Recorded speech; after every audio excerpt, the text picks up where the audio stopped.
राज्यात कोणत्याही कारणास्तव मुख्यमंत्री बदल होणार नाही असे अन्न व नागरी पुरवठा मंत्री के.एच. मुनियप्पा यांनी सांगितले। बुधवारी बेळगाव येथे पत्रकारांशी बोलताना ते म्हणाले की मुख्यमंत्री सिद्धरामय्या चांगले प्रशासन देत आहेत। मुख्यमंत्री बदलाची चर्चा फक्त माध्यमांमध्ये सुरू आहे। या संबंधी निर्णय घेण्यासाठी हायकमांड आहे आणि विनाकारण मुख्यमंत्री बदलाचा प्रश्नच उद्भवत नाही असं त्यांनी स्पष्ट केलं।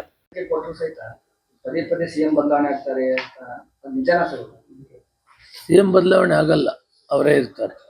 ಈ ಪರಮೇಶ್ವರ್ ಅವರೆಲ್ಲ ದೆಹಲಿ ಹೋಗಿದ್ದಾರೆ ಸರ್। ಈ ಡಿ.ಕೆ. ಶಿವಕುಮಾರ್ ಅವರು ದೂರು ಕೊಡಕ್ಕೆ ಅವ್ರ ಅಭಿಮಾನಿಗಳು ಎಲ್ಲ ಸಿಎಂ ಅವರೇ ಅಂತ ಹೇಳ್ತಿದ್ದಾರೆ ಅಂತ ಹೇಳಿ ಆ ವಿಷಯ ನನ್ನ ಗಮನಕ್ಕೆ ಬಂದಿಲ್ಲ। ಇವತ್ತಿನ ಕಾರ್ಯಕ್ರಮ ನನ್ನ ಹತ್ರ ಅವರು ಆ ವಿಷಯದಲ್ಲಿ ಚರ್ಚೆನೂ ಮಾಡಿಲ್ಲ।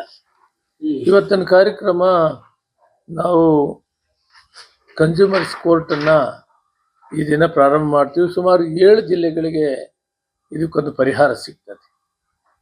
ಕನ್ಸ್ಯೂಮರ್ಸು ಪ್ರಾಬ್ಲಮ್ಸ್ ಏನಿದೆ ಗ್ರಾಹಕರು, ಆ ಪ್ರಾಬ್ಲಮ್ಸ್ ನೇರವಾಗಿ ಈ ಕೋರ್ಟ್ಗೆ ಅವರು ಅರ್ಜಿ ಹಾಕಿದರೆ ಕೋರ್ಟ್ ಅದನ್ನು ಪರಿಶೀಲನೆ ಮಾಡ್ತದೆ, ಸರಿಯಾದಂಥ ನ್ಯಾಯ ಕೊಡ್ತದೆ। ಅದಕ್ಕೆ ಎಲ್ಲ ಕಡೆ ಕೂಡ ಈ ಗುಲ್ಬರ್ಗದಲ್ಲಿ ಲಾಸ್ಟ್ ಸಾರಿ ಮಾಡಿದ್ದೀನಿ, ಈಗ ಬೆಳಗಾಂನಲ್ಲಿ ಮಾಡ್ತೀನಿ।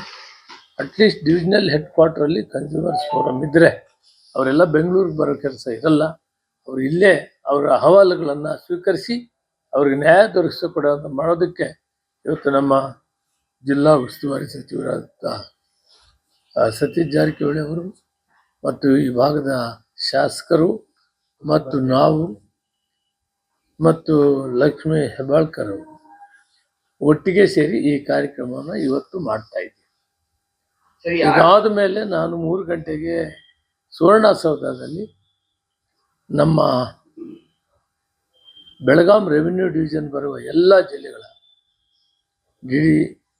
ಡೆಪ್ಯೂಟಿ ಡೈರೆಕ್ಟರ್ಸು, ಆಮೇಲೆ ನಮ್ಮ ಇಲಾಖೆಯ ಮೌಲ್ಯಮಾಪನ ಇಲಾಖೆಯ ಅಧಿಕಾರಿಗಳು ಮತ್ತು ಫುಡ್ ಕಾರ್ಪೊರೇಷನ್ ಅಧಿಕಾರಿಗಳು ಎಲ್ಲರನ್ನೂ ಒಟ್ಟಿಗೆ ಕರೆದಿದ್ದೀನಿ। ಇಲ್ಲಿನ ಕಷ್ಟಗಳು ಏನಿದೆ ಎಲ್ಲ ಪರಿಶೀಲನೆ ಮಾಡಿ ಅದನ್ನು ಬಗೆಹರಿಸೋದಕ್ಕೆ ಪ್ರಯತ್ನ ಮಾಡ್ತೀನಿ। 5 ಗಂಟೆ ಅಷ್ಟೊತ್ತಿಗೆ ಮಾಧ್ಯಮ ಮಿತ್ರರನ್ನು ಕೂಡ ಕರೆದಿದ್ದೀನಿ। ಆಗ ನಿಮ್ಮ ಅಹವಾಲುಗಳು, ತಾವು ಸಾರ್ವಜನಿಕರ ವಿಷಯಗಳನ್ನು ಏನು ಕುಂದುಕೊರತೆಗಳು ಹೇಳ್ತೀರಿ ಅದಕ್ಕೆ ನಾನು ಹೇಳ್ತೀನಿ ಉತ್ತರ, ಮತ್ತು ಸರಿ ಮಾಡೋದಿದ್ರೆ ಸರಿ ಮಾಡೋಣ। ಬಹಳ ಮುಖ್ಯವಾದ್ದು ಕನ್ಸ್ಯೂಮರ್ಸ್ ಕೋರ್ಟ್ ಕಾರ್ಯಕ್ರಮ ಈ ದಿನ ಈ ಭಾಗದ 7 ಜಿಲ್ಲೆಗಳಿಗೆ ಅನುಕೂಲ ಆಗ್ತದೆ। ಗ್ರಾಹಕರಿಗೆ ಬಹಳ ನೇರವಾಗಿ ಪರಿಹಾರ ಸಿಕ್ಕುವಂಥದ್ದು ಕಂಪ್ಲೇಂಟ್ ಕೊಟ್ಟರೆ ಈ ಕಾರ್ಯಕ್ರಮ ಈ ದಿನ 12ವರೆಗೆ ಕಾರ್ಯಕ್ರಮ ಮಾಡ್ತೀವಿ। विरोधी पक्षनेते आर अशोक यांनी नोव्हेंबरमध्ये मुख्यमंत्री बदल होईल असे विधान केले होते। यावर प्रतिक्रिया देताना मुनियप्पा म्हणाले की ही त्यांचीच विधाने आहेत, मला त्याची काहीही माहिती नाही। यापूर्वी साखर कारखान्यांमध्ये वजनांमध्ये फसवणुकीच्या तक्रारी आल्या होत्या।